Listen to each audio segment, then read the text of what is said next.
At 25, I lost the one girl I loved, I lost my house, I lost every penny, I had no money at all. You learned most of your fighting just online? Absolutely. From the 500 people I trained, 490 don't show up after the first session. It's so easy to win in nowadays because most people are lazy. A fit body even comes across as more charismatic, so it actually helps you with sales. I wouldn't buy something from a 150 kilo guy. If you go with charisma through this world, nothing can ever happen to you. If you're an Tate hater, you have no brain cells. Yo, Mr. Fabian Ene, good to have you on the podcast, man. How many people have you beat up in your life so far?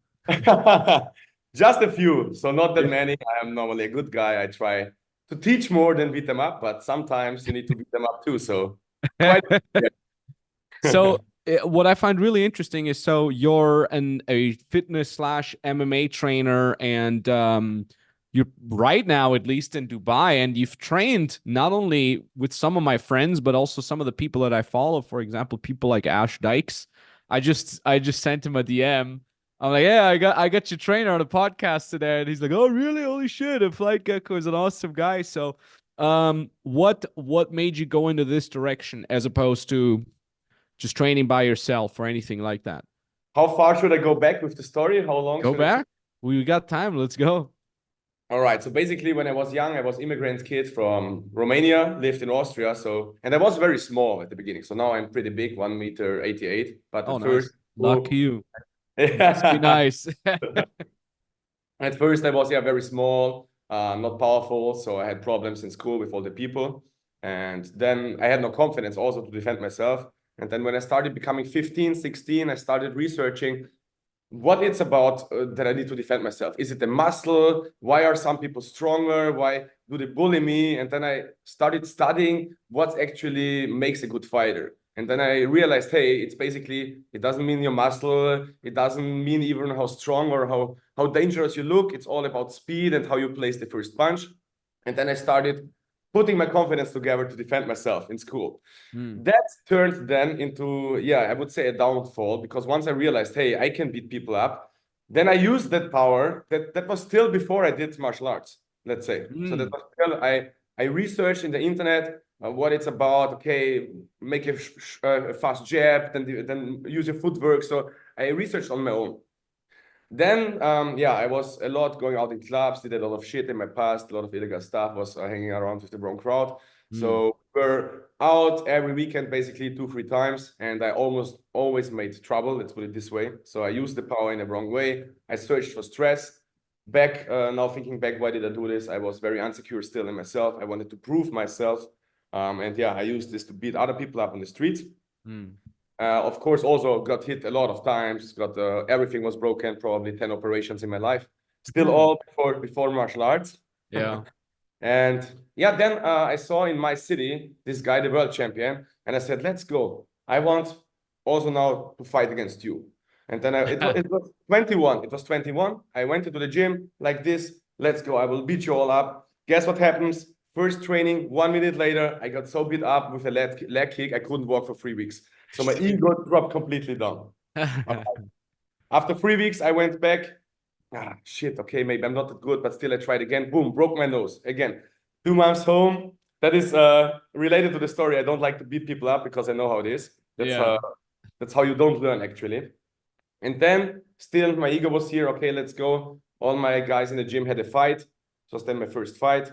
5 months after training, my opponent dropped off a few days before the fight.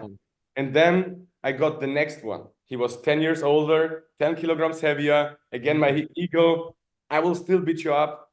I went into the fight, and guess what happened? I almost died. So I got back kicks into my ribs. The ribs cut into the lung. The lung collapsed. And I had a very hard operation, pneumothorax, I think it's called. Wow. And then really, I was fucked. Then my ego got completely smashed. I stopped martial arts at this time. Normally, I'm not allowed to do it anymore. So that was 21 years. And then I came completely to the wrong crowd, and I did 4 years only shit, let's put it this way. And at 25, I lost everything. In between, I made some sales jobs. I tried a professional poker career, made some money, lost it double. So all this shit, I tried a lot of illegal stuff also. So everything just in the wrong direction in life. And then I was there 25 years, lost everything basically. I lost the one girl I loved. I lost my house. I lost my motorcycle. lost every penny. I had no money at all. So I found myself living in a small bedroom of my friend because I couldn't afford anything. And then, of course, I had no money. I needed to start a business. That was 4 years ago. I realized, fuck, I need to make money. And if I want to save myself out of debt, it would have took me 20 years. And I would, save 200 euros every fucking month to pay 50K debt off. So that was not a solution. So I needed to learn into business. And now the funny story is I tried so many businesses, Amazon FBA, drop shipping, something Facebook ads, and do this and this and this. Everything failed. And of course, I bought courses, and this again costs money. So I was even more in debt with 26. And then I was really mentally broken, and I stopped training at the time. And then all I had left in 2021, I made the commitment to myself. All right, basically, I have nothing anymore. I failed in everything I did. All I have is still myself, and I need to build up myself. So 2021, which is just 3 years ago, I made the commitment every day, Fabian, every day for the next 365 days, you train only 10 minutes a day. Huh. Through that commitment, through that positive upward spiral, because finally I did something which is good, somehow this evolved. So I committed via Instagram. I put my profile where you reached out to me. Just every day a reel. My people thought, what is with this guy now? He's doing this. He's completely crazy, posting all this fighting stuff. But through that, somehow then people asked me, hey, can you teach me? Can you teach me? And looking back, what is a business? A business is just you have something which other people want. Yeah. And I tried building all the other businesses up, but I was not good. All I had was the martial arts skills. And then some of the people reached out. I started training them for free. I was still not confident enough to get some money. Let's put it this way. But then on the get-go, still I trained and learned like a crazy guy, 14 hours, 15 hours, podcast, books, courses, everything. And then, the martial arts skills connected with the sales skills. I started closing my first client, 2K. This was 1.5 years ago. Nice. And then it works. I couldn't believe it. 2K, I had zero money. So boom, it works. Then while I did this client, I realized I had no courses, nothing. I just sold before I did it, how you should do it. How you should do it. And then it was still a lot of work. Fuck, I need to create these videos. And then came the idea, why don't I make a complete course and then sell it multiple times without using my time? And that was the idea of the first program of the Combat Club we have right now. So basically, this was the first program.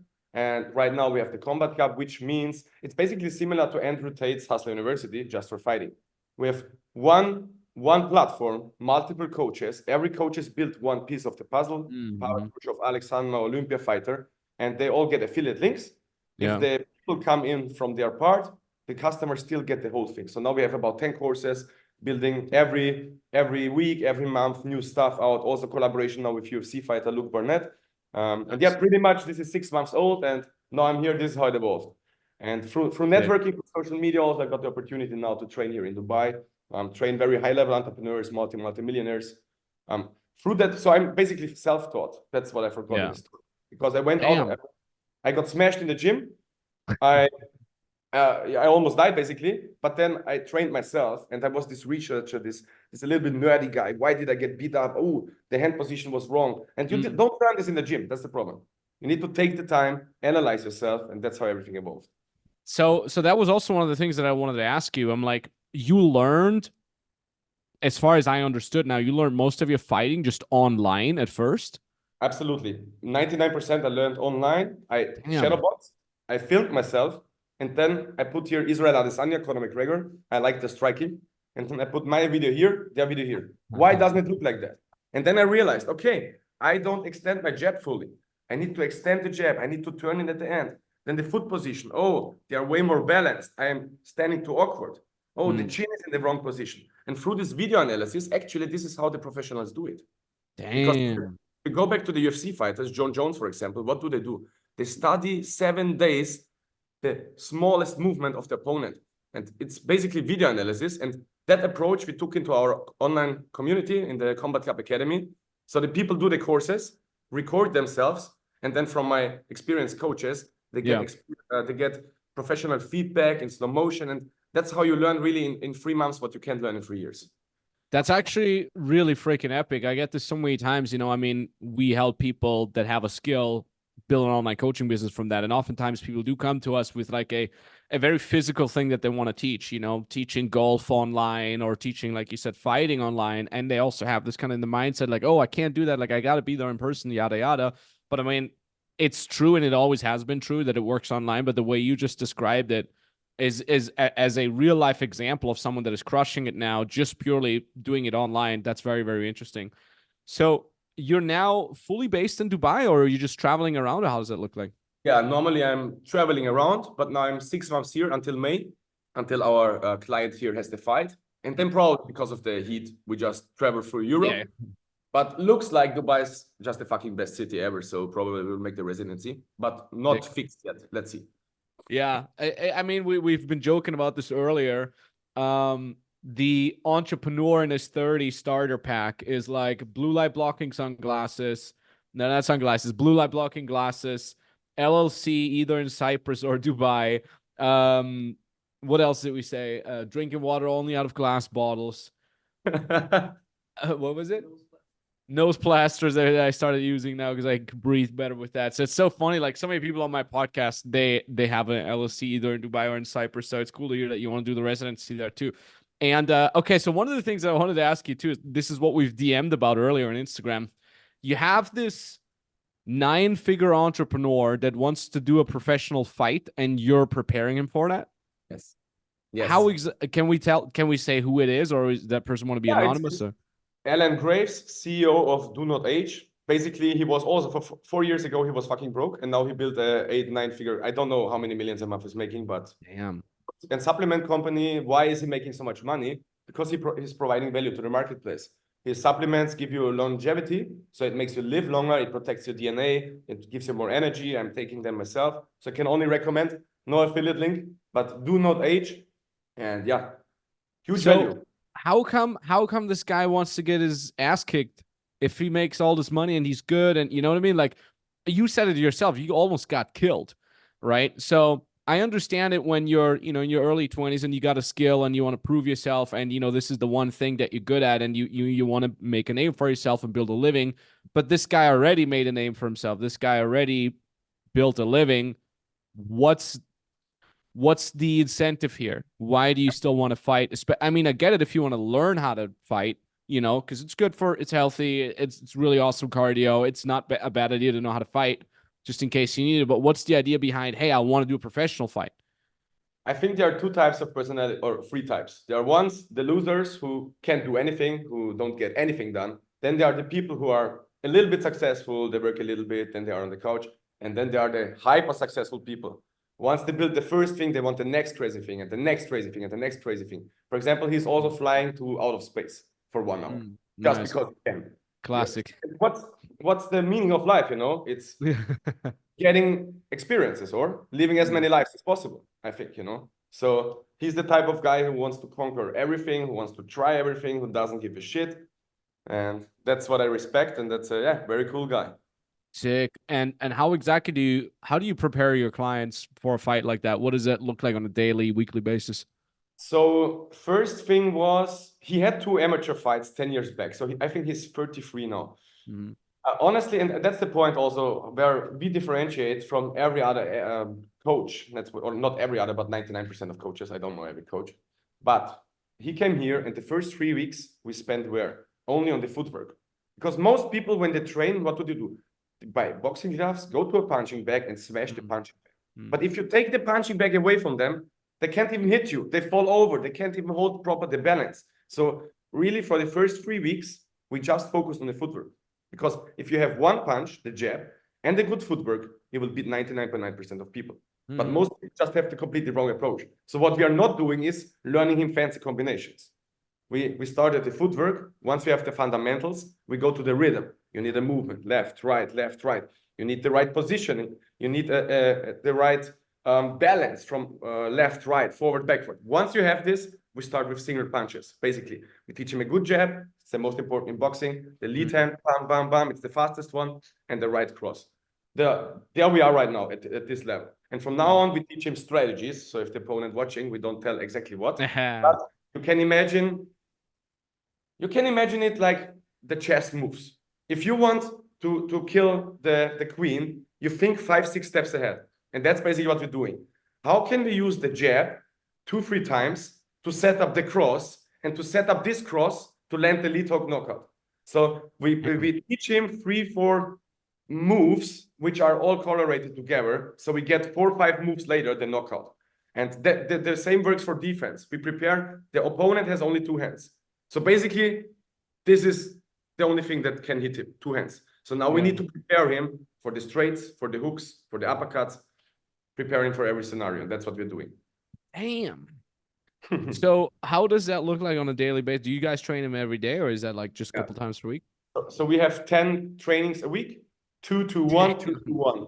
Means Monday, Tuesday 2 times, Wednesday 1 time, Thursday, Friday 2 times, Saturday 1 time, and then we have 2 fight IQ sessions. So that's again our strength, which how I learned it with video analysis, how I completely learned it on my own, how the professionals do it, and now of course we have these fight IQ sessions, which we also use in our coaching. Again, we spar, and then we stop the video. Look, here you got hit. Why? Look at the foot position. Look at the hand position. We really break everything down, and that's where the progress comes from. Most people do action, action, action, action. But where comes the progress from? Action plus the feedback loop is progress.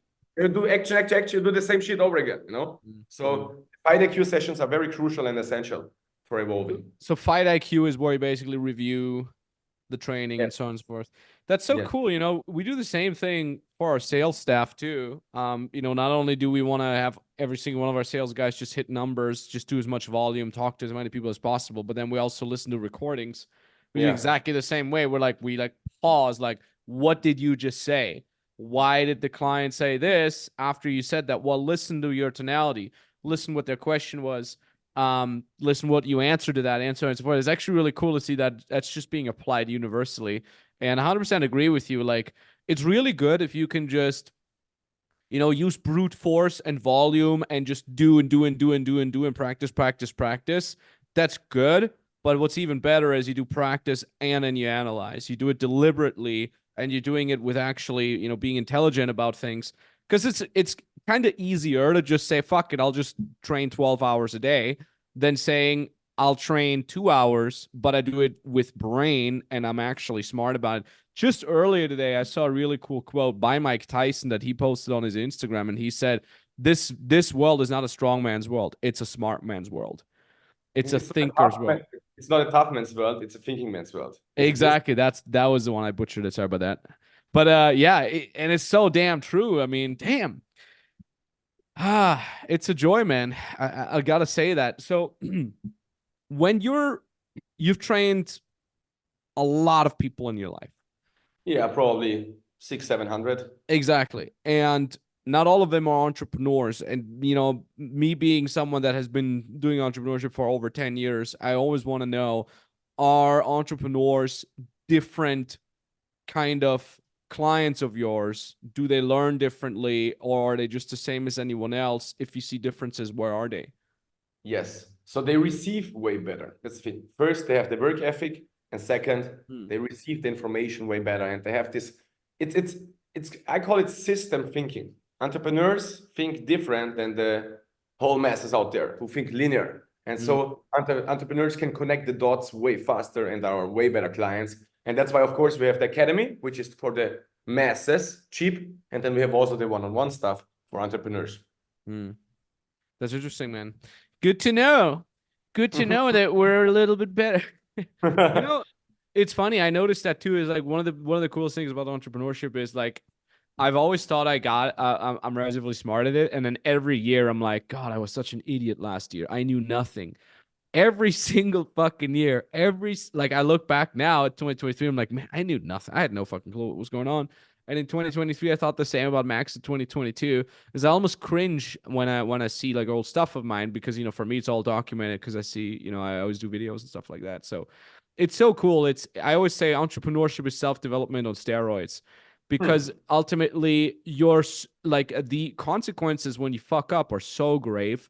Probably similar to fighting, you know, you make one mistake, get your fucking nose broken. You make one mistake with entrepreneurship, you're losing thousands of dollars, like tens of thousands. I lost 28K yesterday, just like that.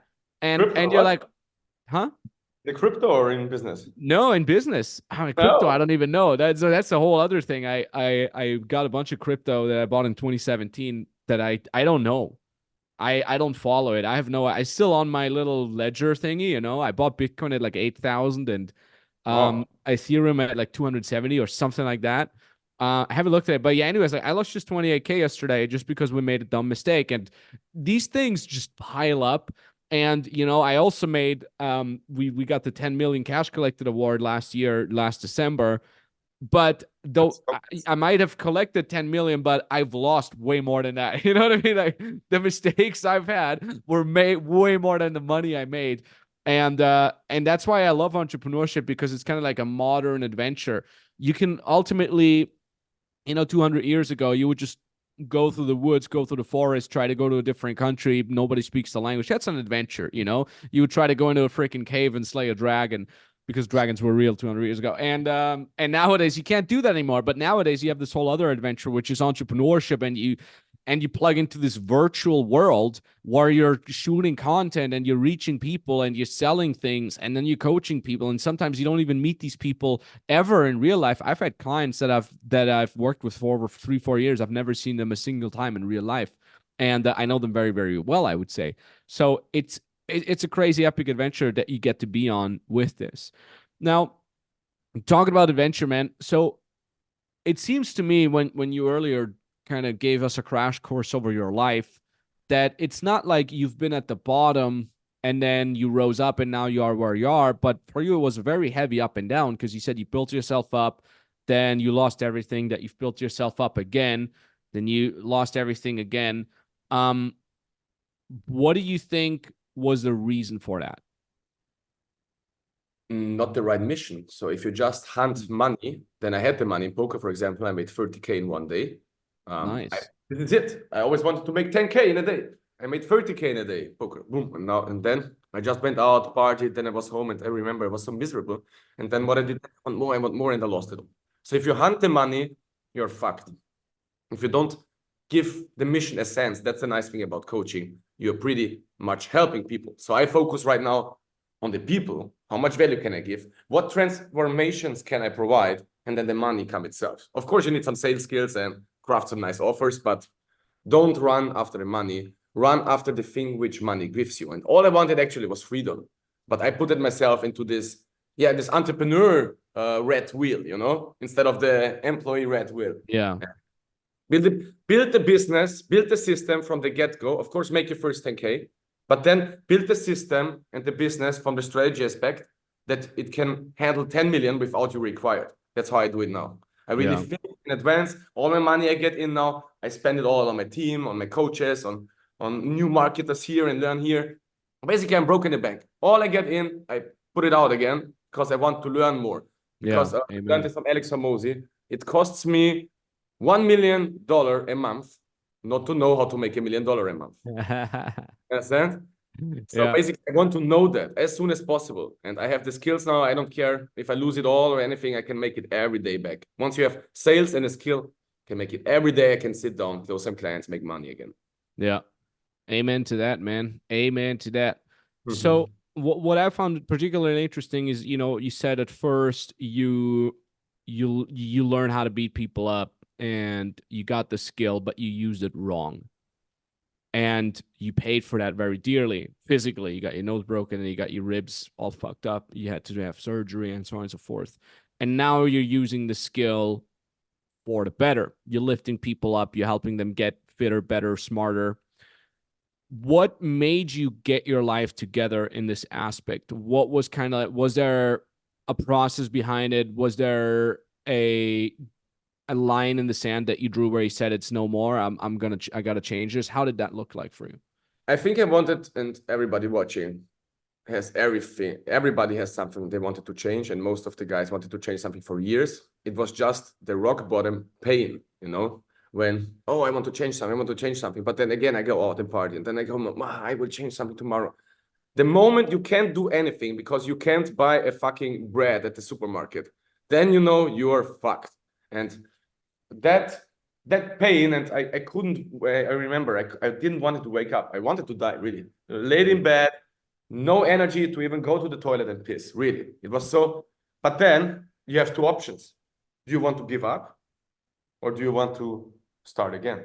So I didn't give up. And I remember there was a book somehow. I was in a hotel and then I saw this book it was about energy and all this stuff. So then I realized the spiritual stuff. So law of attraction, what you give in, you get back. And then I realized I just got fucked because of karma. I was a bad person all my life. I tried to fuck people. Now I get fucked. Everything I tried, I got fucked 10 times more. Understand? And then once I changed the framework, so I understood how more or never the universe works. What you give, you will get back. Be a good person, law of attraction, frequencies in the mind, what you think about. Then at first it was hard to believe, but then somehow I trusted and searched for more proof in YouTube. I really studied like a crazy motherfucker, 14 hours a day for 2 years, all the podcast entrepreneurs and Sadhguru and all the spiritual stuff. And then it all makes sense, Yeah. Oh, there is these frequencies. That's how the mind works. Basically we are not hard things. We are just particles which swings on the frequency. And then once I understood life, once I understood meaning of life, I didn't have, so basically I pulled my ego down while understanding what life is for, how we are working. Because if you buy a fucking TV, this is how you play the TV, this is how you do louder, but the human instructions, you get nowhere. And that's what fucks everybody up. Nobody knows how the human mind and operating system works. Yeah. And that's the big problem with all the criminal stuff, with all the negative stuff. People just don't know. And they have this ego and they are in their own prison of the mind. That's how I was too in that. Exactly. And I mean, you've told me this, like you come from an immigrant family, you moved to Austria, and you've mentioned multiple times, like you hung out with the wrong people, And I think it would have easily been justified for you to keep going down that path and hang out with the wrong people and become a criminal or keep doing criminal things and never getting out. And then somehow you stepped out, you went down the path to becoming legit. You want to be a business owner. I mean, and look at you now. You're in fucking Dubai, crushing it. You're hanging out with amazing people. And you clearly have what it takes spiritually and mentally. What do you think? I would wonder, like, for someone watching this right now, let's say they're also in a hard place and they say, man, all my friends are criminals. All my friends deal with drugs. It's really fucking hard to get out there. What would you recommend to those folks? How did you get out of that environment? We've kind of talked about your inner thought process now, but how did you actually do it in the real physical world? Step one is ask yourself, who do you want to become? Who do you want to become? So I put the pictures up of all the entrepreneurs, of these athletes. I had them on my vision board. And then ask yourself, what character traits does this person have who you want to become? And then what things do you need to do in the daily routines, in the daily small little systems to get those character traits to become that person you want to become? And that's what I refined over and over again. And like you say, always you look back on your past year, you were a fish, and I look back past month, I was an idiot. We evolve. I created again my new vision. Now I want to do this. Now I want to do this. And basically, that's interesting. I remember 3 years ago, I wrote the character traits, everything what I want to do, wrote it out. 7 days it took me, who do I want to become? I asked myself this question, and then I created this identity: athlete, coach, entrepreneur, marketer, and how is it called? Vorbild. Role model. Role model. These 5 things. And I saw this just a few days ago, and then I watched it, and now really everything happened. So at that time, I was a broke criminal with no accomplishments, and I wrote that person out who I want to become. And now I am that person. It's so fucking crazy. Again, fits back into law of attraction and focus. What you focus on, there will give energy on, and there you will do your movements, your actions will bring you there. Yeah. If you watch it over and over and you really want it and do the things required. That's fucking incredible story, man. The reason why this is so interesting for me is because like I have a kind of like a boring background. So many entrepreneurs in my field, they're like, I lived in a trailer with $20 to my name. Yeah, for me, it wasn't like that. I come from I would say, lower middle class family. We grew up in the Austrian Alps.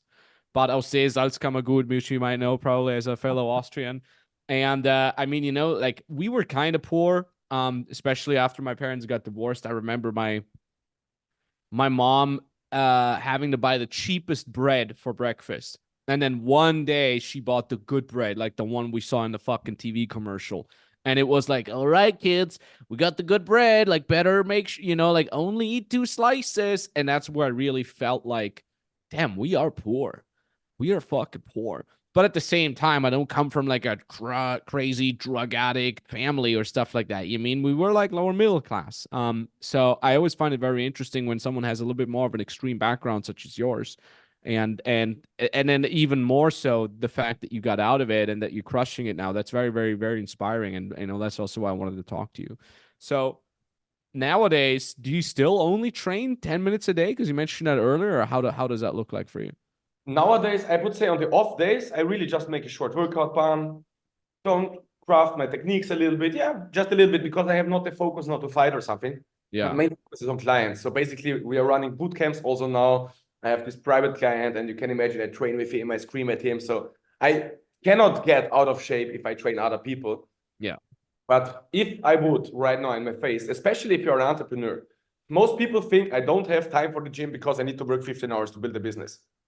What you should do is have a high intensity workout mixed with shadow boxing, mixed with martial arts aspects, 15, 20 minutes in the morning, and then it boosts your energy 3 times. You see, so that's, if I don't train, I train a little bit because I need my energy for work. I have a lot of shit to do. But if I put this small workout routine in the morning, it 2x's, 3x's my energy. So it gives, you need to find the sweet spot, which gives you energy instead of drains you completely. Yeah. Of course, the training camp will fuck you up. If you train 10 times, you cannot work. But what I would recommend to everybody who wants to build a business and is not in shape, focus on getting in shape. I told you I wanted to start all these businesses without training. I failed over and over. Put a small workout routine in the morning, and the chance of getting successful is 10x. Because if you can do just a little bit of a training, then you can build a big business. If you can't do a little bit of a training, you are not disciplined anyways, Yeah. Hey man, it's so crazy how I hear this all the time. I'm like, oh yeah, I got fat now because last year I focused on business, yada yada. Look, man, there's no fucking excuse. I even posted that on my Twitter the other day. I said focusing on business is not an excuse to maintain a 6-pack. Proper nutrition equals mental focus, less lethargy, more work ethic. A fit body even comes across as more charismatic, so it actually helps you with sales. Plus, steak just kind of tastes better when you're really lean and you're in great shape, I wouldn't buy something from a 150 kilo guy. Nothing. Exactly. Exactly. It's just like, it's kind of a matter of like self-respect to hit the gym. And I know, because I saw that on your Instagram too. It's like, you don't always eat clean either. You're saying this. That's totally fine. You don't need to go on some crazy fucking diet. It just like, I really liked what you said there. You said like, as long as you eat clean more often than you not eat clean, you're fucking good to go. And like I'm kind of like a man of extremes with this shit. Like I go fully crazy overboard with my diet, and then I got like super fucking hungry. Then I go super overboard with cheat days and so on and so forth. And something that I've really learned the hard way over the last 2 to 3 years is really putting balance in, like just having a bar of chocolate and not feeling bad about it, as opposed to like a cheat day with 10,000 calories, which is super easy for me to get to. Like I can literally eat 10,000 calories in one sitting. I don't care. I can do it. Ask anyone that's been to dinner with me, anyone. Like you see it too. Like I can just eat because I love eating. But yeah, and that's why I love your philosophy of saying like, just eat more clean than you're not eating clean, and you're good to go. It's so easy if you're consistent. That's the point. From the 500 people I trained, 490 don't show up after the first session. And that's, it's so easy to win in nowadays because most people give up. Most people are lazy, If you just do small things like I did, the fucking 10 minutes for 1 year, you will be so far ahead of everybody because everybody gives up. Yeah. World is full of pussies nowadays. What do you think is the reason why they give up? It's because it's physically too hard, because they get their ass kicked, or they have a too good life. They have a too good life. You can watch TV, you can get water for free, you can get money for free from the state, of course in the first world countries, but we have a too good life. And that was what fucked me also. Struggle makes the man, You need struggle. And that's why martial arts, if you fight 3 minutes versus a guy, this teaches me more about the guy than 10 years sitting around him. That struggle, you know, are you a pussy or not? Even if you can't fight, but do you do your best? Are you afraid? Can you stand your man? And that's my first test. Also, everybody who works in my team needs to do martial arts. I don't do any. Wow. If you work in my team, you need to train and try your best. Even if you're a fat cunt and can't fight, you will do it. If you try it, you have my respect. If you don't try it, I don't want to do anything with you. That is badass. So you have that in your company culture that you have to do martial arts. That is actually really fucking cool branding. Like just looking in from the outside, from like a branding perspective, you know, you're like, yo, everybody in my team has to do martial arts. You don't need to be good, you don't need to be a pro, but you have to do it. That is actually such a cool fucking branding aspect. I really have to say, fascinating. I remember we wanted to have that. Remember when we had the offices in Kiev? And we wanted to have mats on the floor so we can train jiu-jitsu, because 2 or 3 guys had like jiu-jitsu black belts or something like that, or blue belts. Yeah, how many of our guys had jiu-jitsu experience? It was Phil and Karl. Wasn't Karl like super good or something like that? Yeah, so yeah, and we wanted to have like mats in the office, but then our business partner. Huh? Paul also, that's right. And then our business partner from Germany, our business partners, shout out to the Bauliks. They're like, every minute that your staff is spending doing jiu-jitsu is a minute they're not working. And they were true, you know, they're very conservative guys. It's cool to see at least you got that, man. Now, talking about martial arts, if you look at the history of you know, mixed martial arts, it used to be, I mean, 20, 30 years ago, the first couple fights of the UFC, they were just really random. Like there was just like a karate guy fighting a boxing guy. And then slowly but steadily, these kind of different disciplines mixed together to form the MMA kind of discipline. So since it is such a young sport, it's still very much changing and evolving. And MMA from 2024 is vastly different than MMA from 2016, 2017. Where do you see these styles converge? Do you see, you know, as someone who's really in the grid with martial arts, do you see kind of specific styles kind of crystallizing themselves out to be like, this is going to be the most efficient way of fighting? It's like in the, how is it, scissor, rock, paper game. Yeah, One yeah. other thing, one thing beats the other thing. Because you told me about jiu-jitsu, you want to learn. It depends what is your goal and where do you start. If you're a newbie, I always recommend start boxing. Every fight starts on the feet. So I don't want to grapple on the ground. I don't want to lay here in front of a club and get my head kicked. So if you start a good footwork, get a good jab, and then of course make maybe 1-2 jiu-jitsu moves and learn some wrestling. But who is the best is actually John Jones, what I think, one of the best, and he knows everything. He can strike, he can kick, he can punch, he can elbow, he can wrestle, he can clinch, he can choke you out. So that's the beauty of MMA. It's all coming together. And there is no one thing, but if you have good boxing, good wrestling, I think this is the most important thing. Maybe some good leg kick. I mean, so where do you see the future of MMA? What kind of styles do you think will the best MMA fighters in each weight class have in the future? I mean, in MMA, the best fighters can do everything. That's the thing. And I think, of course, the sport will just grow because people get it, that it's actually a very good sport to practice. That's the point. Also, most people think it's so dangerous, but if you look on the statistics of the most injured guys from the sports, on top is football and rugby and all the shit. Martial arts comes way down below. Why? Because in martial arts, you learn how to be prepared for an attack. In football, everybody's running after the ball or after the rugby ball, and then they crash, boom, they get injured. So basically, martial arts is not that dangerous if you learn it properly. Not like me, I didn't learn it properly. But if you learn it properly, it's not that dangerous because you learn, you prepare for the strikes. You learn to defend. You learn to slip. And if you have a good trainer, you will learn this slowly. That's why I don't beat my students up, not at the beginning. And then with good feeling, you learn him, you increase the pace, you increase the strength until he's prepared for everything. Yeah, it's almost like a metaphor for life, you know, because with martial arts, you're learning how to get beat, you're learning how to take a beating, and that's what makes it so safe.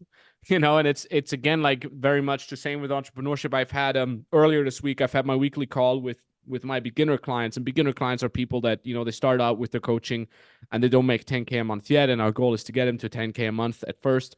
And one thing that I notice is very different from the beginner clients that I talk to versus the clients that are already making 30, 50, 100K a month is they're very risk averse. They're very, very much afraid of failing because they think failure equals bad, failure equals it's over. But, to touch on what we said earlier, man, I've probably lost more money than I've made simply by the fact of, you had the cool Hormozy quote of, like, every month I don't know how to make $1 million is $1 million lost. So if you stack those up, I lost multiple hundreds of millions over the last 20 years. So so I feel like when people start a business, they're so scared of making a mistake because they think it's over, and they think too much in black and white. But everybody that has made it to a 30 or 100K a month level, they know, oh, I got there just because I failed forward. It's literally that, like, failing forward. And it's cool that, with martial arts, you literally learn that on a freaking minute by minute basis. Every time you fail to defend yourself properly or to block, you get punched, you get kicked, you get thrown to the ground, you get choked out. So it's a very humiliating, in a positive way. It's a very humbling experience. And if you can take the lessons from MMA and you extrapolate them on the business, you fucking win. Absolutely. So that's why I always say it gives you a superpower. For everybody, that's the point. Also for you, because you don't practice. I guarantee you, if you would just start, like I did, 10, 20 minutes shadowboxing with my strategies, for the next 6 months, you will become a 3 times better entrepreneur. I guarantee you. It does something with you. It's a superpower, just to know when you are in a business conversation that I could break your neck. Just that you know it, just that you know it. It's not that you do it, but it gives you a secret edge, a superpower, a confidence, which if you don't have it, you must feel it. I can't explain it to you. That's the point. You must feel it. But once you have it, life is different. Amen. Amen. One thing that I wanted to ask you too, regarding, to just stay with the MMA topic for a couple minutes, why do you think are the Dagestani so damn good at that? If you look at Islam Makhachev, if you look at Khabib, what do you think do these guys have that other cultures, other kind of trainings don't have? I would rephrase the question. What do these people not have, which other people have? Because they only have train, eat, pray, repeat. Train, eat, pray, repeat. Train, eat, pray, repeat. They are just the most focused guys. That's what they mean. If other guys in America, they sometimes go out and they have some bitches here and do this stuff, and maybe we do for motorcycle. They train, eat, pray, repeat every day. So they do more of the right stuff. Of course, they're better. That's a simple question. Damn. Okay. So the praying aspect plays a certain role when it comes to fighting as well? I need to think how I rephrase it. Praying also, everybody, if you ask now, pray, this word makes 20 different pictures in every head, Yeah. Pray is, for me, you communicate with the higher power up there, and you ask for strength, you talk about what you want, you are thankful, and this brings you again in the higher vibration. And if you pray about what you want and pray about what you're thankful and do this over and over again, and then you have the other guy who just trains and then goes home and watching TV, of course, your energy is way more focused, you get way more out of it. It gives you, again, a superpower also. So it brings you in the focus. That's how I see it. In the focus, thankfulness, you attach yourself to this higher power. Again, everything is energy, frequency, vibration, like Tesla said. So if you put yourself mentally in that vibration, it plays a huge part, of course. If you believe it, if you see it, if you visualize it, how you win, if you know you are the best, and if you communicate over and over again and put this into your mind over and over again, you're unstoppable, And that's what these guys are doing, but other guys are not doing. Is that what you do as well? Do you pray? Do you meditate? Do you do something like that? I should do it more often. So what I do is I put myself in a positive feedback loop at night. So every day when I go to sleep, so, thanks again. Nice day. Nice. I lived. I have eaten. I've helped some people. Boom. I go with this gratitude mind into bed. Yeah, I do the same. That's I beautiful. wake up. Yeah. Hell yeah. That gratitude thing is something I've been doing for the last fucking, I think I've done this since I'm a teenager, early teenager, just gratitude every single day. And it's funny because I started meditating quite a lot when I got into personal development back in 2011. I did it every day. Then I went on a world tour. On my first one, I still did it every day, and then I stopped. Then I picked it back up, and so on and so forth. And now the last year, I barely did it. But now I started doing it again since around Christmas time every day, just 15 fucking minutes. I just put it on my calendar. Like I like if you're just like, yeah, I should meditate today, you're not gonna do it. Then you go to bed like, I forgot meditation. Well, I'm too tired, I'll do it later. But when you put it on your calendar, like my life is my calendar, or for me, it's actually Trello. It's like an app where I have all my cards in there. So I have everything in there. It's like get up, weigh yourself, measure blood pressure, eat your first meal, do this, now podcast with Fighting Gecko. After this, I do this, and so on and so forth. And then in the evening, it just says mobility, stretching, and meditation. And it's almost like this like ritual for me that is kind of necessary because stretching and mobility helps me kind of connect with my body because as when I work during the day, it's like my body just becomes this vessel for my work. I just sit down, I pump myself in with caffeine, and I have my water bottle next to me, and it's just grind. And then I forget, like, I've been sitting there with like the worst posture for the last 2 hours, So I Thanks very for the much. reminder. Thanks for the reminder. Yeah, right. Me too. I'm just grabbing my massage ball here. I'm like, oh, let me put my massage ball underneath my feet. So that's how it is. And then if I do mobility, I kind of connect with my body in the evening, and I usually do it either in the late afternoon when my focus kind of dips, and then I have another working session evening tonight. So it's like 6 p.m. to 9 p.m. My focus comes back, and I hustle hard. So I either try to do the meditation and the stretching and the mobility before that, like 4 or 5 p.m., or I do it then as the last thing before I go to bed at around 9 p.m. And there's so much importance to that because number one, when I meditate, at least that's how it is for me, sometimes it's just a shit session. Sometimes it's just 16, 15, 16 minutes of meditation. And all I do is think all the time. I think, I worry, I have zero fucking focus on the meditation, on the breathing. I literally basically just sit there for 15 minutes in my damn thoughts. But then also, I would say about a fifth of my meditation session, maybe a fourth, are really awesome where I'm like, holy shit, it feels like I'm floating, I'm connected to the universe, I feel the space within me and I am within the space and I feel so good. And it's not like, and it's probably the same with freaking physical training. Like you're not doing it to hit it 100% every single time. You're doing it because you want to build a habit and consistency. And sometimes you'll have training sessions where you feel amazing and you knock it out and you hit a PR and whatnot. And sometimes you don't. Sometimes you just do 70% and everything sucks. But it's not about that. It's about the consistency and the habit that you're building from it. Absolutely. I Yeah. always say it's easier to train 7 times a week for 10 minutes than to train 4 times a week for 3 hours. Because of you see? Amen to that, my man. And it's crazy. The other thing that I learned from that is, and this is also something that I teach to our beginners, is like find out what your primary skill is and find out what your primary and secondary times of focus are. So with the skill set, it's, you said it yourself, like you told me that, you've tried many other things and you just tried them because you wanted to make money. You did the poker because you wanted to make money. You did the drop shipping or Amazon FBA because you wanted to make money, but that had no connection to your primary skill. And when I hear you talk, Fabian, your primary skill clearly is inspiring people, teaching, passing on your knowledge, doing cool shit, and working with other people. And that is clearly your primary skill. You don't get that when you play poker. You don't get that when you sell stuff on Amazon FBA because it doesn't touch into your primary skill.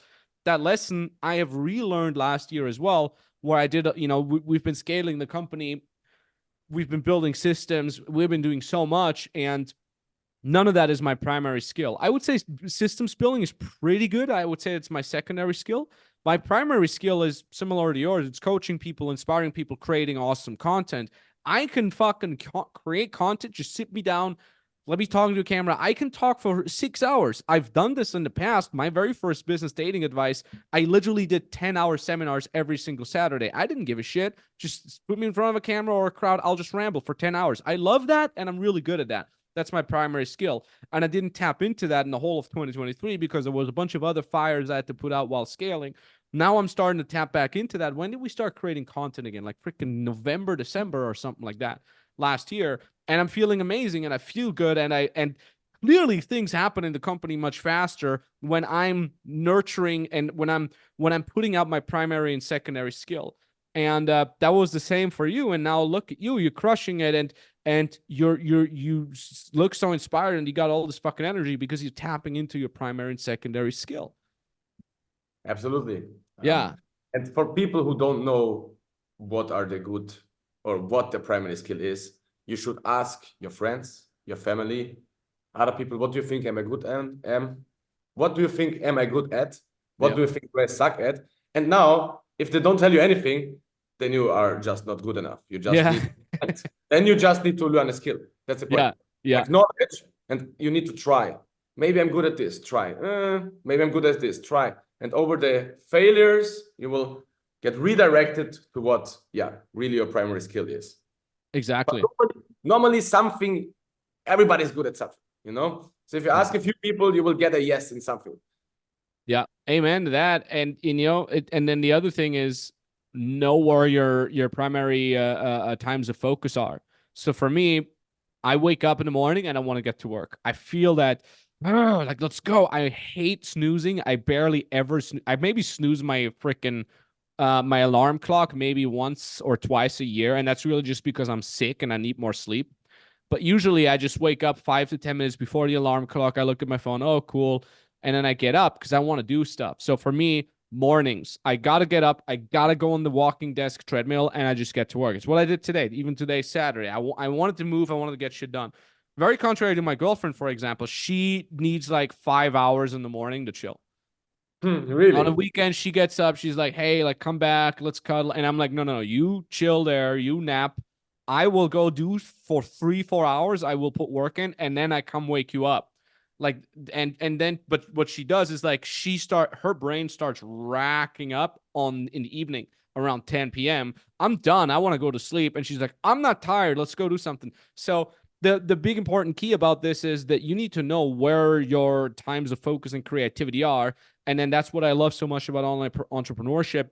You can then actually schedule your own schedule and say, well, in the mornings, I'm going to do all difficult stuff like lead generation, content creation, yada, yada, yada. In the evenings, I feel inspired. That's why I wanted to talk to people. So I personally put all my client calls in the evenings and so on and so forth. And then, like I said, like during the afternoon, I feel a dip. So that is where I do the physical stuff, the stretching, the meditation, and so on and so forth. So a lot of people really suffer and they feel like they're idiots. They feel like they're lazy. They feel like they can't focus because their primary times of focus are put into this kind of template that doesn't fit for them, right?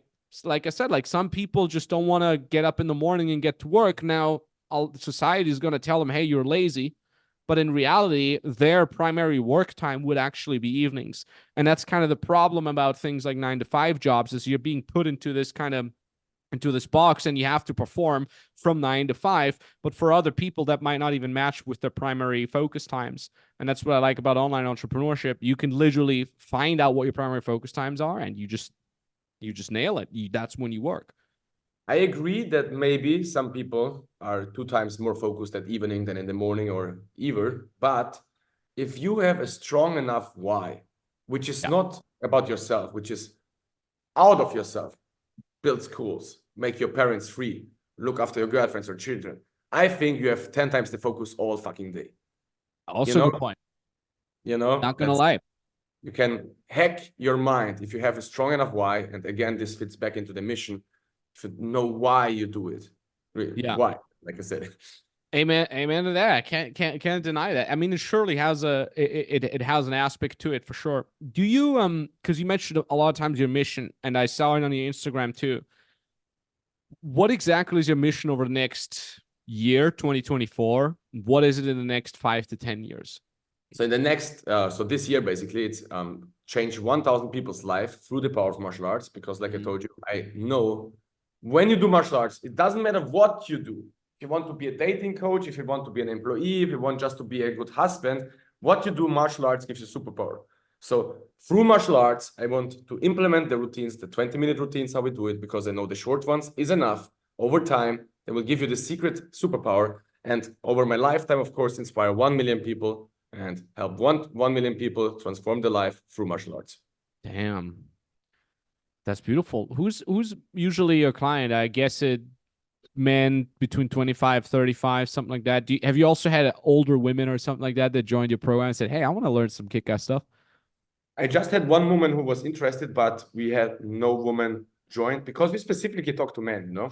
The woman, that's what I thought. for women, it's nice for self-defense, and we will probably also build a product for self-defense, but men need it in nowadays world. They're also pussies, like you said. Bro, please learn to fight a little bit, you know? Please get your ass up. They're all fat, all are lazy. They can't do anything. When they see normal people punch, I could beat them with my little finger, you know? What? It's not a man, you know? What do you think is the reason why so many men suck nowadays? Yeah, if you don't, you are what you have. I always say you are the summary of the last year. And if you do only shit over the past 365 days, if you do no training, if you only put shit into your mind, if you can't probably move, of course, what is the result? If you put in shit, shit comes out. It's the actions. It's their actions. It's their own actions, you know? You get what you deserve. True. You get what you plant. You plant the seed and you get results. If you look at it, it seems to me like it's just like this generation has it more and more difficult to step up and fucking crush it in life and be in physical shape and be smart. What do you think is our generation lacking that, for example, our fathers had? I would say a superhero, and I would always say the Jesus of this year for me is Andrew Tate, because he's just fucking inspired the whole crowd to rebel against the Matrix, like you said it, and we need more of him, you know? We need more guys who step up, tell the truth, are not afraid of showing that they're strong, you know? And that's the point. If you just watch all the pussy movies and the men are the weak ones and the women become not the superheroes, it's all propaganda, you know? So we need more superheroes. We need more inspiring people. That's what I try to build myself to be also one of them. Damn. You know, the thing about Andrew Tate is when I first heard about him, I was like, oh, who the fuck is this? It's just like a walking meme, you know? Just some like, oh, don't let your girlfriend go outside without your permission and stuff like that. Because that's what everybody talks about the stupid, extreme, small little snippets out there. And then I'm like, let me check out some of his content. And I expected just some over-the-top crazy guy, you know, some like, and you just shake your head like, yeah, he's just there to provoke people. But then I looked at his content. I'm like, some absolutely legit stuff in there. Self-governance, understand yourself, self-discipline, fucking measure your success. Don't take no for an answer. Like, go fucking crush. And his message has been so watered down by so many people just making fun of it than people actually having an open mind and an open heart and saying, hey, what are some good things that person says? Because every single person, no matter how much you disagree with them, probably has something good to say. And I have to say at this point too, like Andrew Tate has a lot, and so does his brother, have a lot of really good fucking points to be made.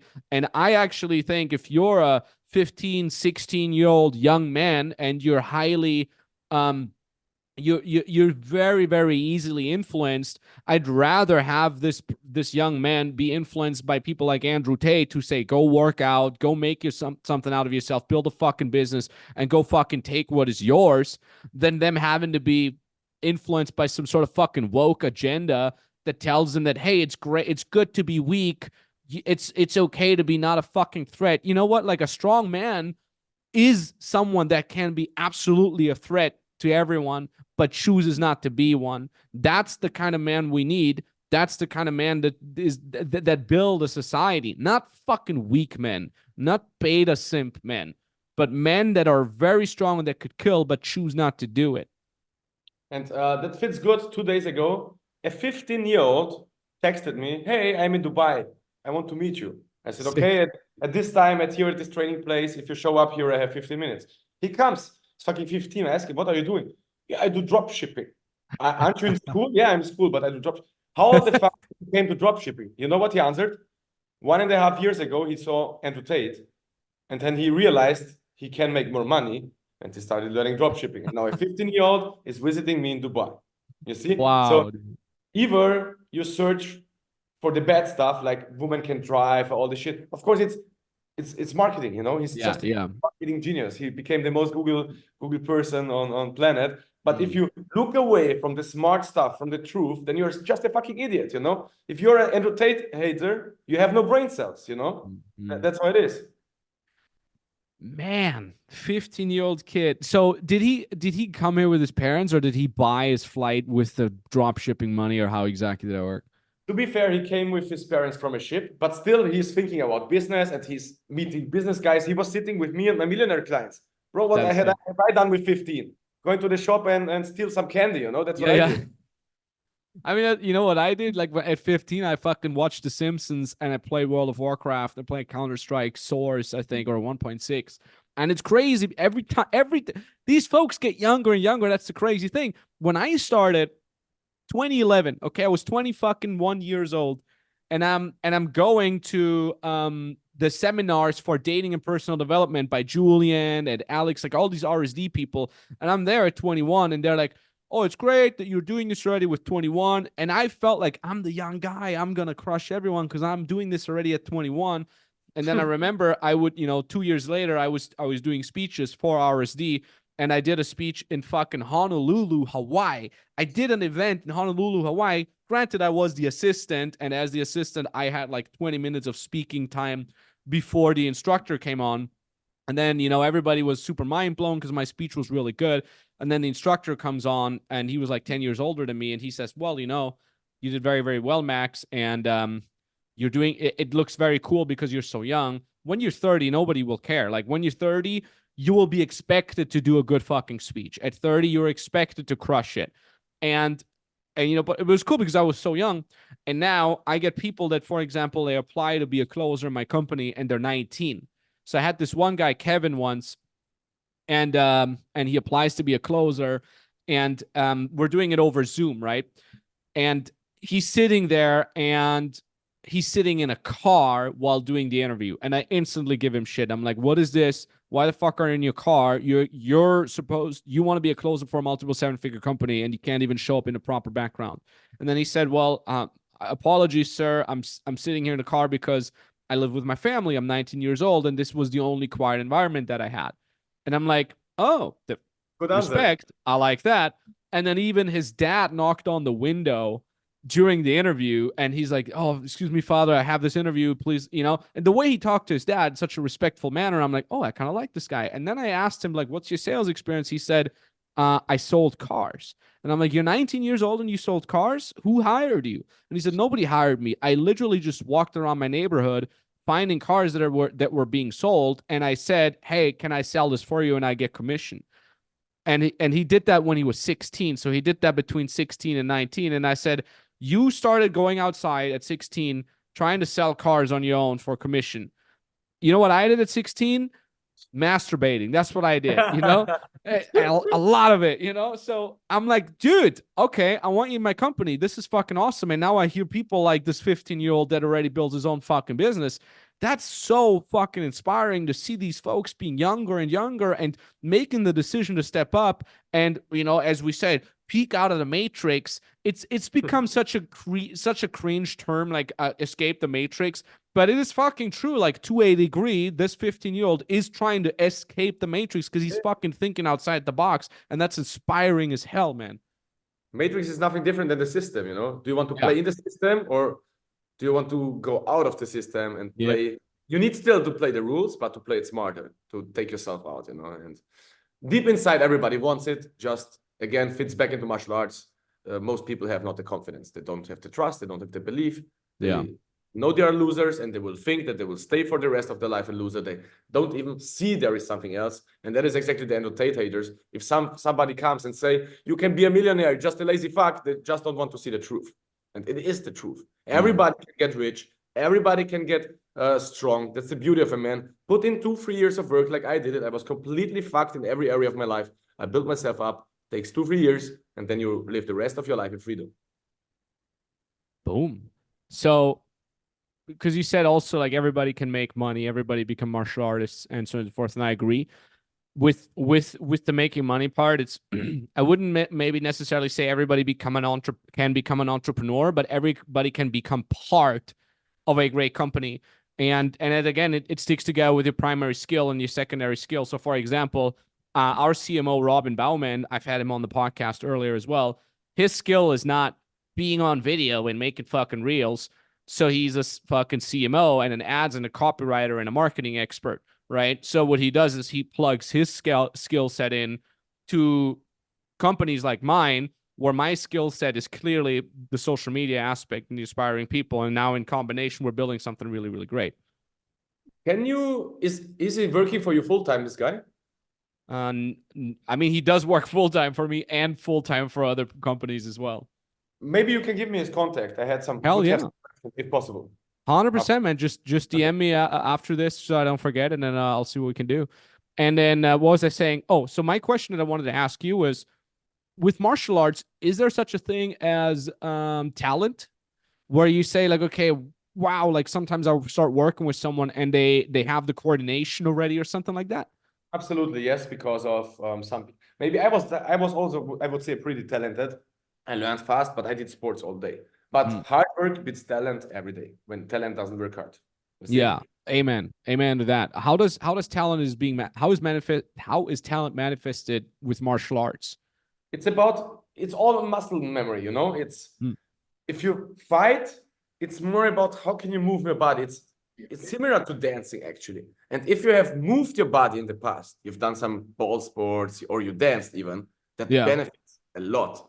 Or make some backflips or do some other workout. Just one thing, the baddest martial artists, so the worst ones, are the gym guys.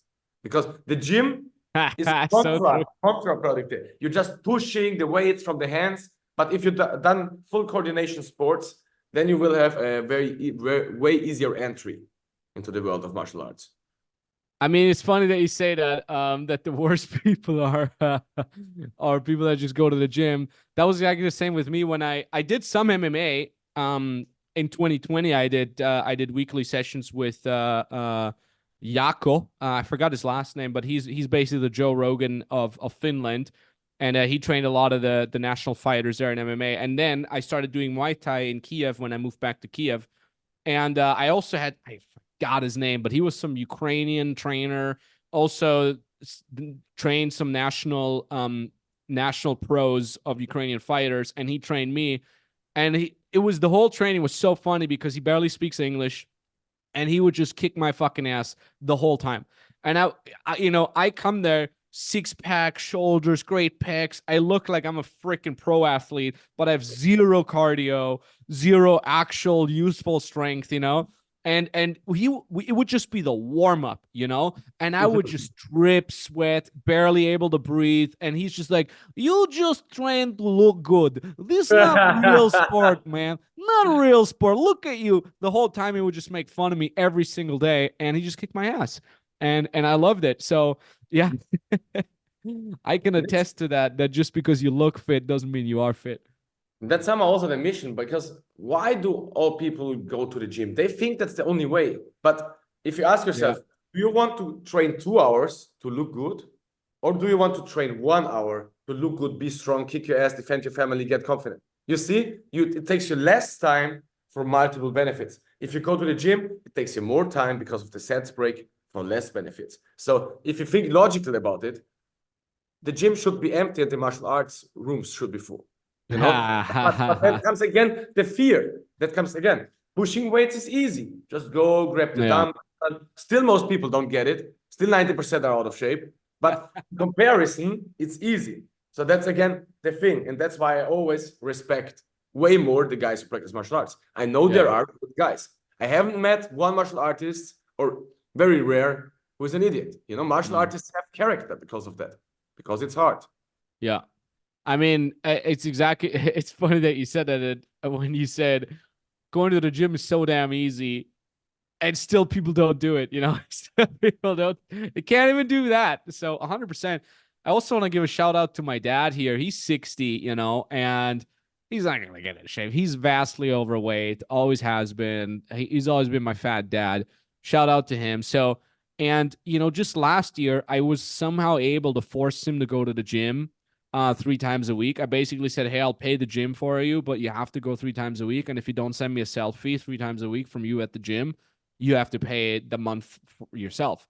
Good. And, you know, he goes to the gym and he's like on the bicycle thingy for like 20 minutes, watching a movie on the fucking iPad with his reading glasses on. And then he does a little bit of exercise. But at the very least, he does something, right? And I honestly think he just goes there because he wants to be away from his girlfriend and have some alone time where he can do something in peace. But, you know, even if, like, even my dad, overweight at 60, even he can get his ass to the gym and do at least something. And then, like you said, most people can't even do that. And that's a sad freaking reality. That's good that you look. That's maybe, I don't know if he's watching, but maybe this could help him. You said you need to force him and then you do this. I understand, because if he has never trained, it's hard for him. But it would be a better approach. Like you said, he has to find his thing. Send him one time to golf, one time send him to volleyball, one time send him to roller skating, and he will find something which he loves. It doesn't need to be forced. You understand? And that's the point. It's a very good point, actually. It's a very good point. It's, again, like, kind of to get back to what we said earlier, primary skill, secondary skill, same with sports. Yeah. Well, I have some random MMA questions I keep bugging you about. What do you think is going to happen with Conor McGregor? Do you think he can back up, or do you think he's been overrated all the time? What's your opinion? I mean, does my opinion really matter? But he's a super. I just, out of your experience, what do you see? I mean, he was hardworking, became a superstar, got caught in life, I would say. We don't actually know exactly what's happening. It's just never judge somebody by 1 second clip you see or by 3 video clips. But I don't know if he wants to get back, if he has no other mission. I heard this from Luke Burnett, because right now we are living here with a UFC fighter, actually. Nice. And he told me starting fighting was hard, but quitting fighting was even harder.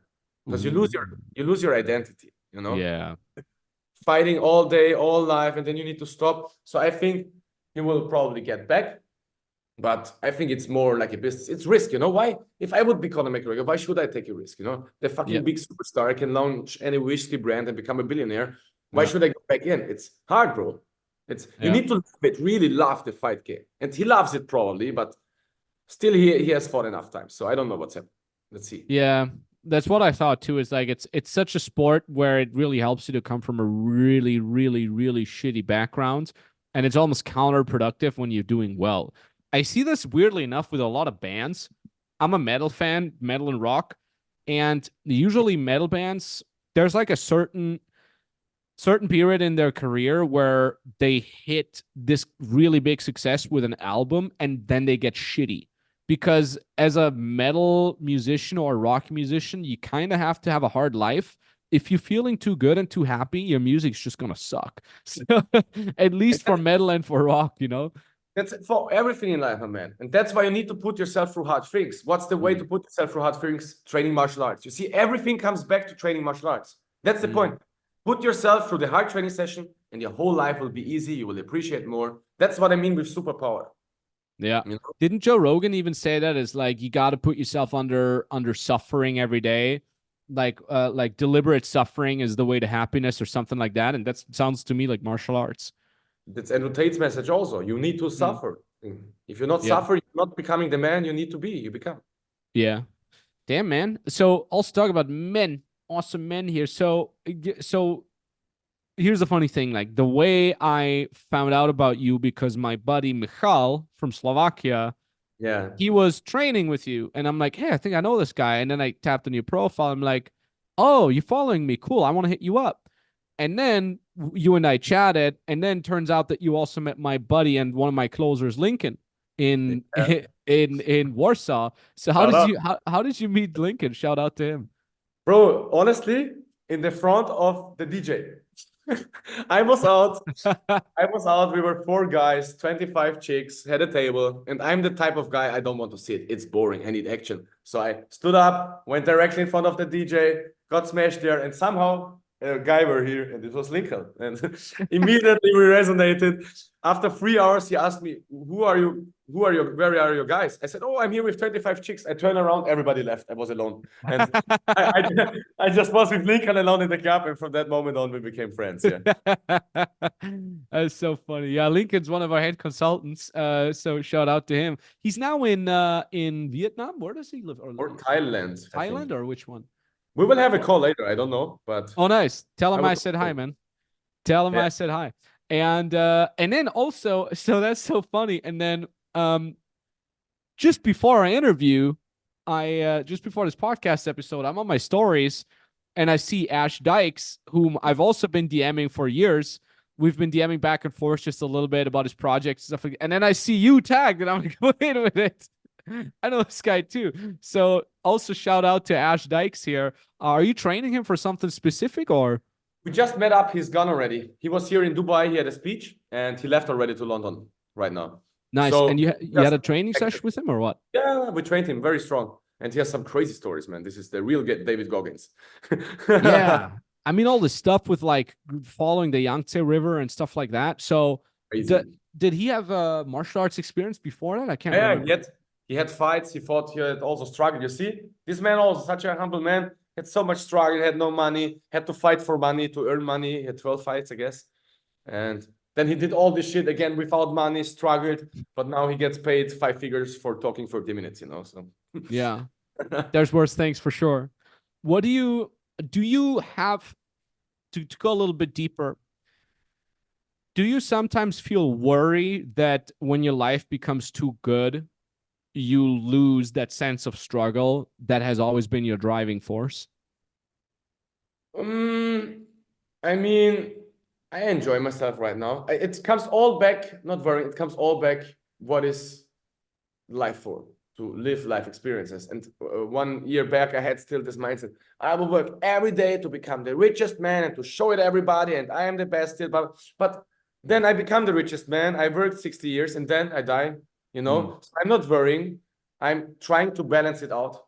Then 2 days fun, 5 days, 16-hour work, but 2 days fun. So I try to put myself into this box, but man, it's all about enjoying, you know. That's some crazy shit, you know. That's what life is for. I know there is this guy, just hustle, hustle, hustle. If you get the joy from it, I get it, yes, but I also want to do some nice stuff, you know, explore the world, have some fun. Still young, with 45. When should I go out with 45? No, then I will. Enjoy. Still, I'm just 1 year out of the matrix, you know. Finally, I can do whatever I want. Doesn't matter where I go. I can pay for it. It's all online, you know, so just the beginning. So I'm not worried. Good. That's good to hear. And it's crazy too, what you said, like, you know, it's quote unquote like your first year out of the matrix. It becomes weirder with every year. I'll tell you that. You know, I would say when I started getting out of the matrix, to keep saying this weird word, I would say almost around 2014, that's where I started making 5 to 10K a month, just traveling the world, being on tour as a dating coach. And that was already I was already not living like a normal person, you know. I was getting 5 to 10K a month. That's around as much money as a doctor gets paid in Austria. But I didn't study or anything. I was just some dork talking to girls and teaching guys how to be more confident. And I was traveling the world. So that was such a bizarre experience already. And then, you know, now it's almost it's about 10 years after that. And it just gets more and more bizarre because also like the difference between you out of the matrix and someone that's still in there becomes bigger and bigger and bigger and bigger. Like their reality becomes so weird to me. And so for me, and this is probably something that you start noticing as well, because you start hanging out with more and more successful people. Like you said, like you're hanging out with clients that are all millionaires and you have this 9-figure entrepreneur that you're training to become, to get in a professional fight. You start hanging out with more and more of these people that you completely forget what like a regular person deals with on a daily basis, you know? It's completely different. It's like you're talking to other humans. It's just a computer programming, you know. If you run a Windows program on an Apple, And I told this back then to my, yeah, but I told this back then to my friends. I remember 3 years ago when I put my goals and all I told you after that. So, bro, it's all you can do it. I tried to teach them and da. And then we were drunk, you know, still, but I tried to teach them, hey, it works. Yeah, yeah. You can't. They are still at the same place. If I go back to Austria, I can talk 5 minutes to them. I need to fucking leave, you know? I was gonna say, I I was get gonna ask angry. you. Yeah. I get So, angry because of the dumbness, you know? so I was gonna ask you. So it's like, do you still have?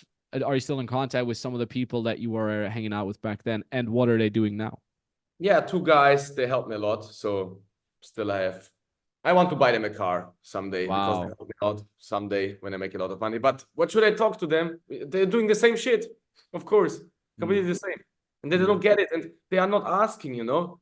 Would Yeah, they ask, how did you do it? What do you do? What should nothing? They don't want it. They don't believe it. They are that's the matrix, bro. That's the matrix, you know, really. They that's don't the get it. You could be free. They don't understand it. I came from the same thing. I did it, and they don't care. I couldn't sleep because I asked myself all day, how can this guy in the internet do it? How can I do it? Like, how can I do it? How can I do it? I couldn't sleep. That's why I made it, you know? that's the craziest part. They don't ask. I've always thought the same. I have a little bit less radical approach when I hang out with old people from my childhood. I try to kind of like slip back into an older role with when I'm like, like if they complain about the government, I'm like, yeah, I'll complain about the government, because I don't want to be like, you know what, it's actually yourself and you gotta get self this. I'm just like, yeah, the stupid government. Because there's still a part of me that can still enjoy hanging out with my old friends, but at the same time, just like you said yourself, I'm like, why don't they ask?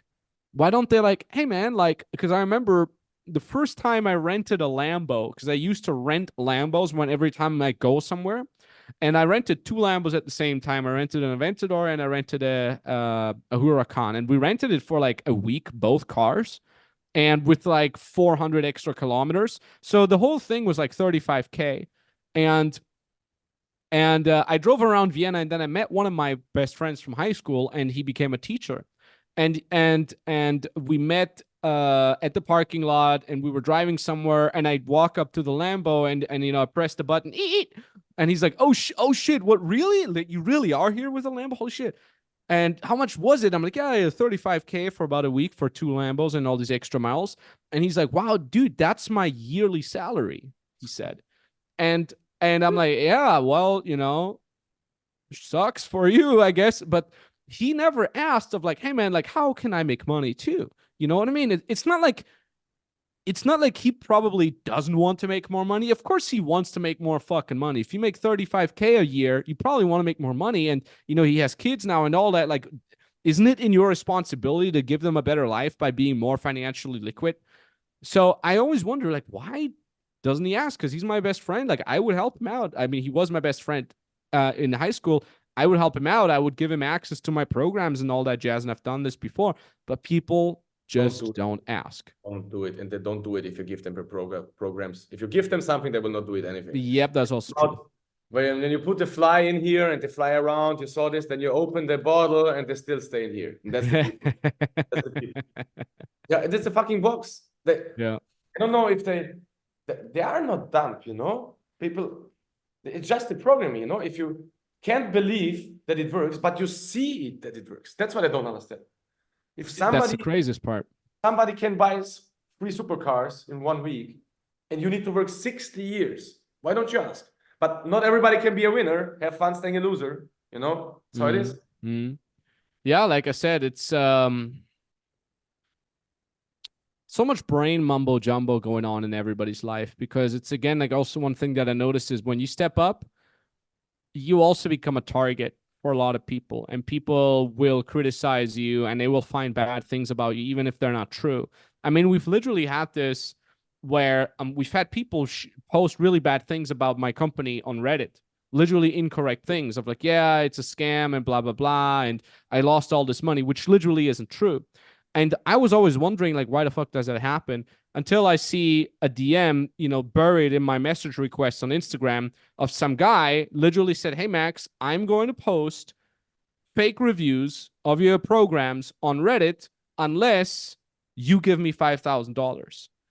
And of course, I'm not going to fucking give him $5,000. But now this guy just posts random shit about us. And that literally hurts my company, literally costs me money because people see that and they believe it, right? Because it's so easy to believe, oh, it's a scam. It doesn't work anyways. And this guy just wants to have fucking money, as opposed to, hey, if you work fucking hard and you get proper guidance and you have someone that helps you that has been there where you want to go, then of course it can work. But it's easier to believe like, yeah, it's just a scam and it doesn't work anyways.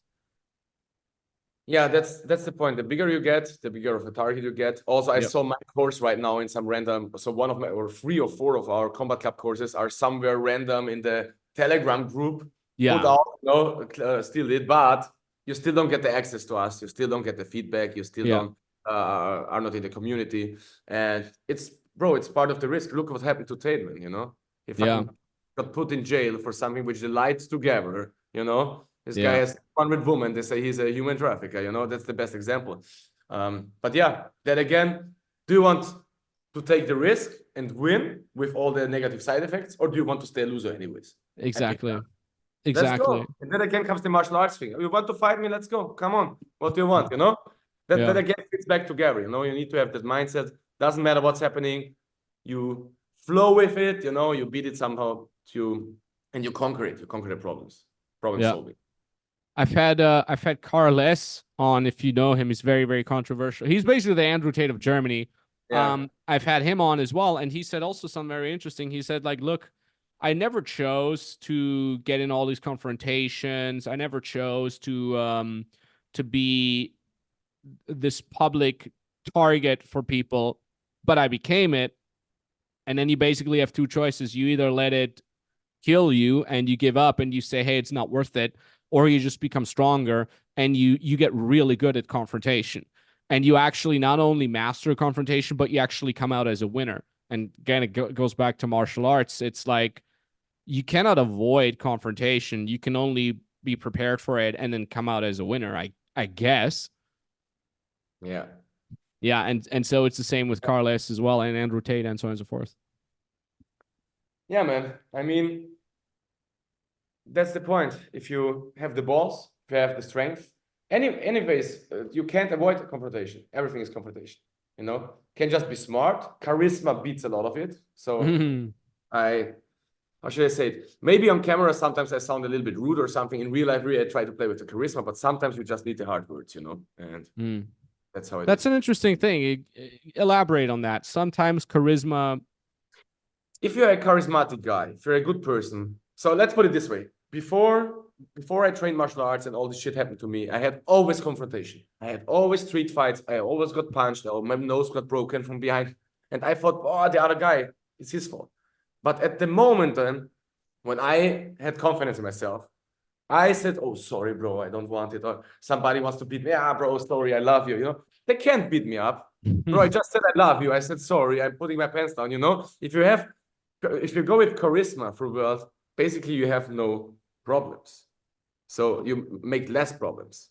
You attract the positive, you know. Even the worst guy, if you're the best guy and give him a smile and say, you're the best and I'm so sorry, he thinks, what the fuck is wrong with this guy? But I can't beat him, you know? That's the point. With charisma, you really can Aikido all the stuff here, you know, in life.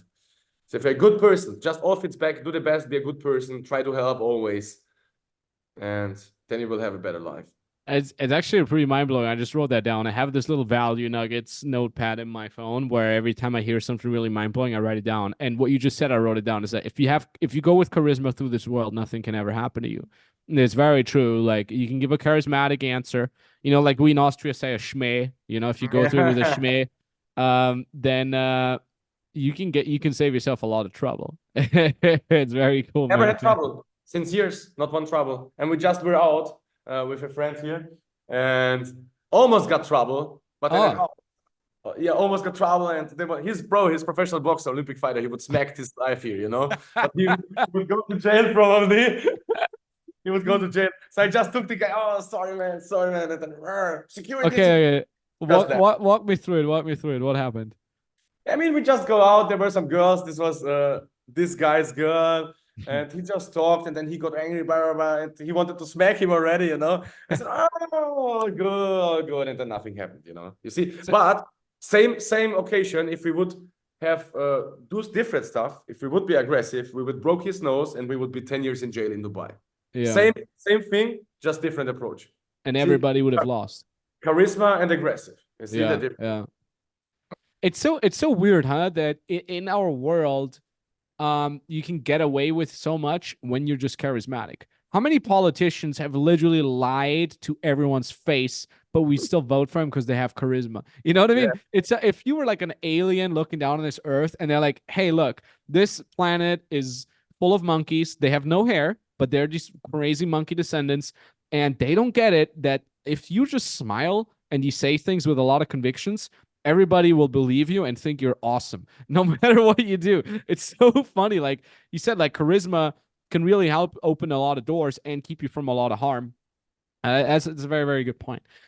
Anyways, man, so we're slowly wrapping up here. What do you want to be known for? You die tomorrow. What do you want people to talk about you?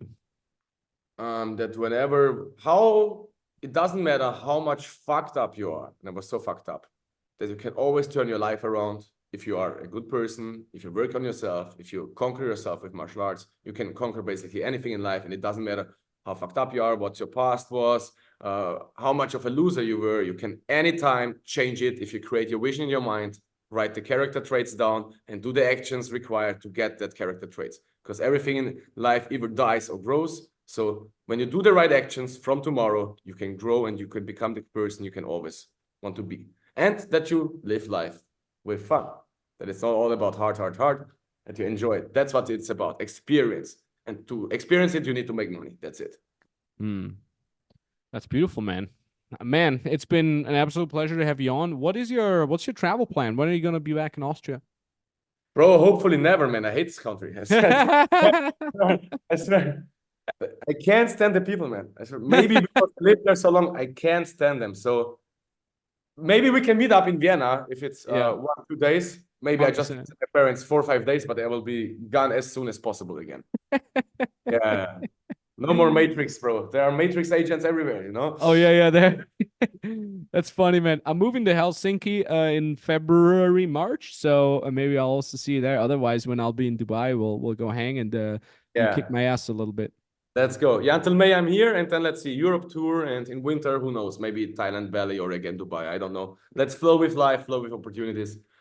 Epic, man, epic. Well, dude, thank you so much for being on the show, man. I really appreciated that, and I'll let you know on everything when the podcast is out, and I'll send you the link if you want to promote it as well, and I'll promote your stuff all over, and we'll make awesome stuff happen. Thank you, man. All the best. Thanks, man. Believe in yourself and do your best. Bye-bye. Boom. Cheers. Boom.